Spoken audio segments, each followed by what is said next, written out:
Hello, my name's Charlie. Welcome to the channel. I'm the guitarist of UK-based band Homeblood, and today I'll be joined by my friend Pablo from the band Gatvol. Hello! Not long ago, Victory Amps released a little pedal version of the preamp of one of their most popular amplifiers, the Kraken, which Pablo owns, and I myself have the normal head, the 50-watt head. And the two of us have been wondering for a while about kind of the main differences, what it would sound like if we got the two in the room and kind of compared them back to back.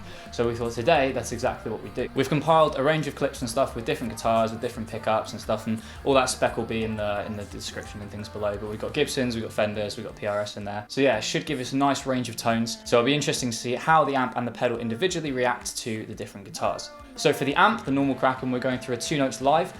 We've got some Wilkinson Audio IR responses in there, and that's going in through the speaker input. And then for the V4 pedal, we're going to go in through the line input. So we've got exactly the same settings. It's going through the same speaker emulations. We're using the same pedal board, using my pedal board for this. We haven't used anything in front of the amp in terms of that alters the core sound, so there's no overdrive. There's a noise gate on some, and I'm using the Digitech drop on a few of my clips, but it's a very transparent drop tuning pedal. He'll be uploading basically the same video as this over on his channel, however it will be in Spanish. So without any further ado, let's get to it and have a listen to some sounds.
Okay, so in conclusion, while we were recording the extracts, the kind of main things we noticed were particularly the output and the low end, in that there's a lot more low end with the actual amp itself. So the output as well, I think you were saying it kind of felt like everything was ducked. Yeah, exactly. It was like you had to roll everything in the amp a bit down to match the preamp. Yeah, so the preamp was kind of felt like it was just, particularly on the gain as well, with playability, we found that it was just a little bit behind the main amp, so we tried to keep the settings as consistent as we could across both the pedal and the actual VX itself, but we did have to add a little bit more gain into the pedal on, I think, pretty much all of the gain extracts, like the full main kind of riffy gain extracts, to kind of get that same playability. It felt like we were kind of really pushing and struggling for gain.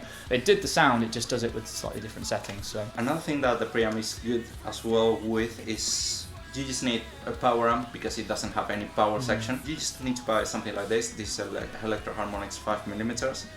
It's pretty good, not very loud, but it does the job with any cab. That's one thing it did have going for it that the V4 did not. With the built-in power amp, you get those EL34s, you get the full kind of valve sound of that, whereas we were just going into a line-in on the back of the two notes with the V4, so compared to the speaker in. So it definitely helped. I think gave it more of an overall, kind of, you say a warmer sound, or just a warmer more or bigger sound. Bigger sound. Yeah. I think my favourite was definitely the actual amp, both to play and to... Yeah, exactly, yeah. Of course, it's like you would think to buy a Kraken preamp to match it with another amp, because you can actually put it in the effects loop of a certain amp, let's say like a Fender, and you can use that power section. Matchless. Matchless, let's say Marshall or something. Speaking of effects loops as well, the effects loop on the back is not for pedals. We spent way too much time, we should have known that. So with the V4 we had to put all the effects, the modulation in the front end of the amp, and with the VX they were all in the back in the effects loop. Okay, so what did you think? We had our opinions. I'd love to hear yours. Pop them down in the comments below. If you have any questions as well, pop them in there, and one of us will maybe get back to you if we remember. Maybe. Sounds good. Check out Pablo's band as well, Gatvol, they're fantastic. And yeah, thank you so much for watching, and I'll see you on the next one.